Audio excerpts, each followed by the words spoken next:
Lepas brake servo pump ni dah settle bleeding semua dekat sini dah cantik, baru bleeding untuk master pump silinder. Cara bleeding dia,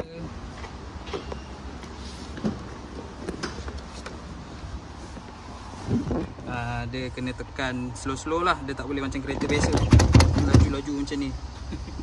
Dia 1 second tekan, 1 second lepas, 1 second tekan, second lepas. Ulang macam ni, macam sampai dah rasa sedap rasa, baru buka skru dekat kaliper lah.